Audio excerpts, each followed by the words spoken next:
Top 10 best characters for the month of February 2020. And I just wanted to, before we get started, thank everyone that came out last month and liked my videos.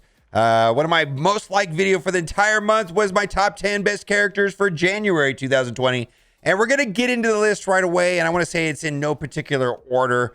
And we're also going to talk about Icarus and Circe. I'm a little bit worried about it because there was a data mine provided by Tana, and I'll link to his video right here where it says, and this is for this blog post that's coming out on Friday, Icarus and Circe update. And Tana went on to say that maybe this is an Eternals nerf. I'm a little bit worried about it, but Icarus and Circe is going to still make the list, but keep in mind, stay tuned to the channel to see what happens on Friday. Before we get into it, let's hear a brief word from our sponsor. I don't know about you, but I grew up collecting Magic the Gathering cards. Since then, nothing has really scratched that itch for me until now. With over 600 champions to collect and upgrade, endless artifacts to find, and billions of different teams to try out, Raid Shadow Legends has years of content. It's the first mobile game that really recaptures the magic of the games I grew up on. Let me show you a little bit more about Raid. Let's go ahead and open up some shards. The thing in this game is that no matter if you get a good one or a bad one,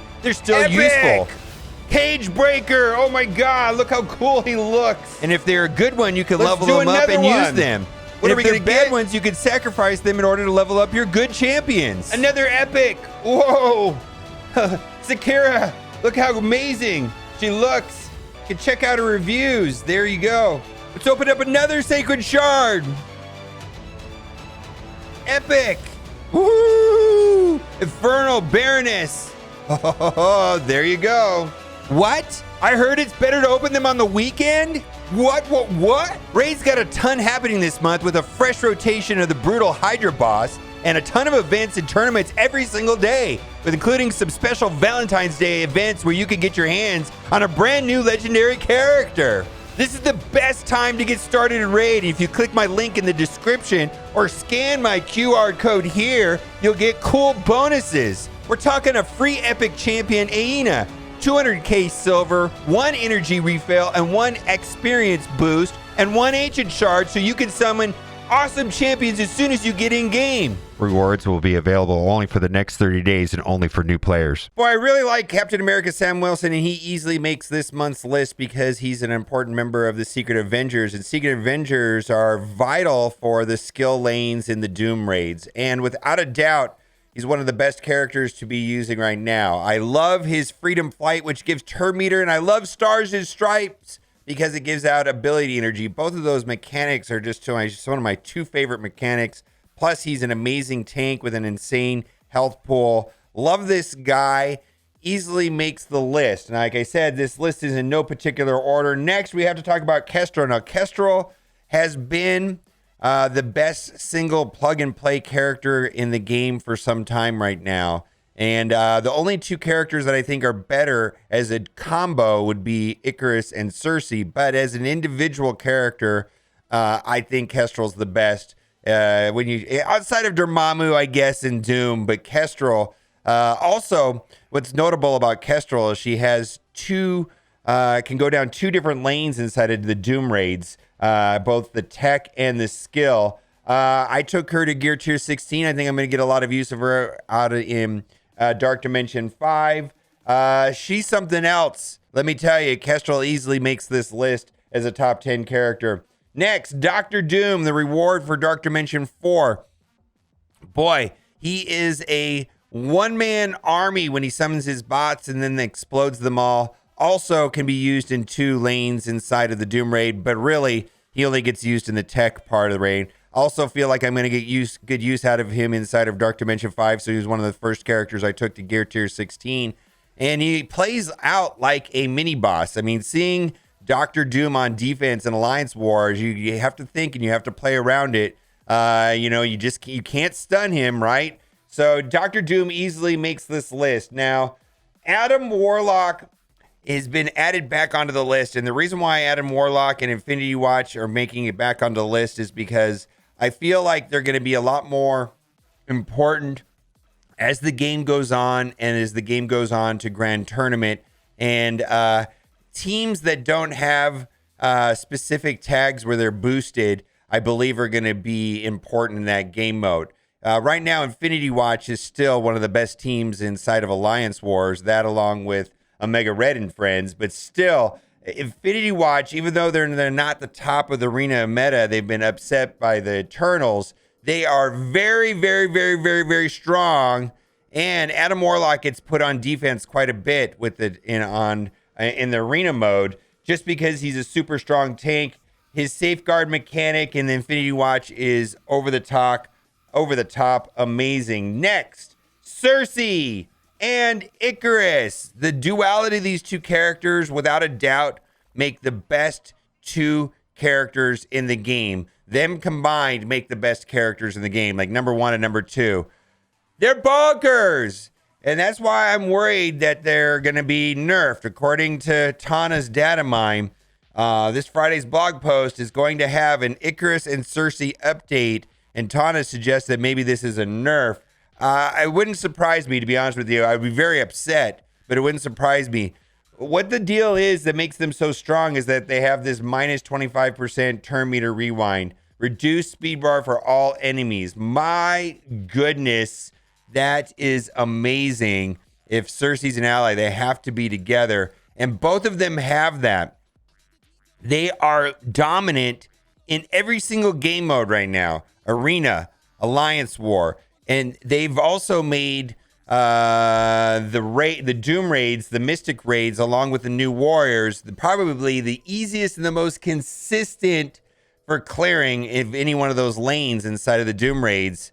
They're over the top, and that's why I want to see what's going to happen with this team on Friday. I don't think people are going to be happy if they nerf them.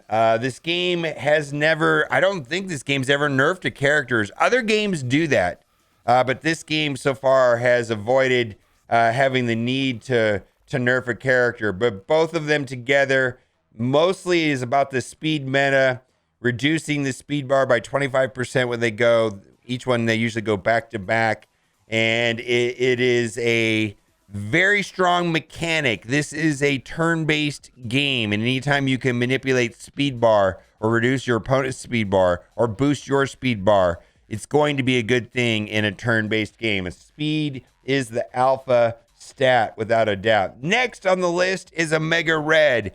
Omega Red is really strong with Weapon X. My goodness. One of the few teams that can go toe-to-toe with Dormammu inside of Alliance War is going to be Weapon X. They are one of the few teams that can take on Heroes for Hire, and very strong. Also, I took him to Gear Tier 16. I think I'm going to get a lot of good use out of him inside of Dark Dimension 5 because of his kit lends itself to putting out heal block, ability block, trauma. All of it is good stuff. Absolutely love Omega Red. I think most people look to Mega Red as just being a Heroes for Hire counter, but no, I believe he's a lot stronger than that, and we've seen a lot of good use of him taking on not only Heroes for Hire with ease, but Dormammu with a little bit of struggle. But Dormammu, being able to take out Dormammu, the strongest character in the game inside of Alliance War, is a job pretty much reserved for Weapon X and or the Eternals. Again, Eternals. Jubilee. We got to talk about Jubilee. Jubilee is a very important legendary character, and also for the mutant lane inside of Dark and Doom 2.3, 2. Whatever you're playing. Very important. Pretty much the only team that works there right now is going to be Astonishing X-Men paired up with Jubilee. I gotta say, I really like her kit. She's really grown on me, and she definitely is a legendary character. Her splitting atoms ability, stunning, is very important. Plasmoid parting, being able to spread all the negative effects if you defeat the enemy. Being able to apply blind on a basic attack. She definitely is legendary, and I just feel like she is just an over-the-top, really good character. Astonishing X-Men, however, do kind of struggle a little bit. It's one of the worst parts of the raid second only to Tech. Tech is definitely the worst. But the mutant part of the Doom raid is the most challenging and overtuned, in my opinion.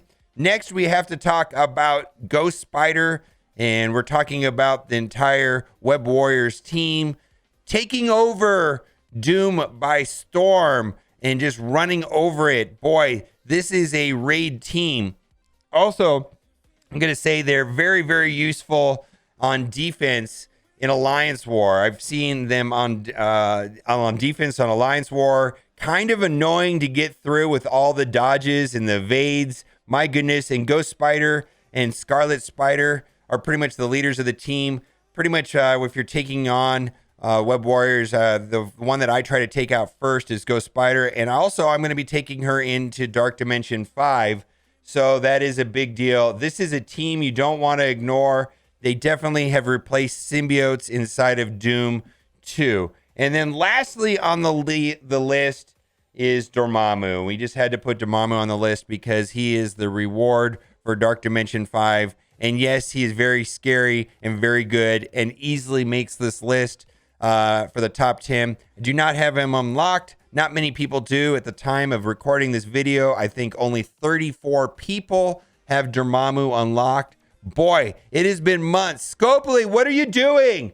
Let us into Dark Dimension 5. Relax the teal gear requirements so we can get in and do it. All right, let me know what you think of the list. And as always, thanks for watching and keep on gaming.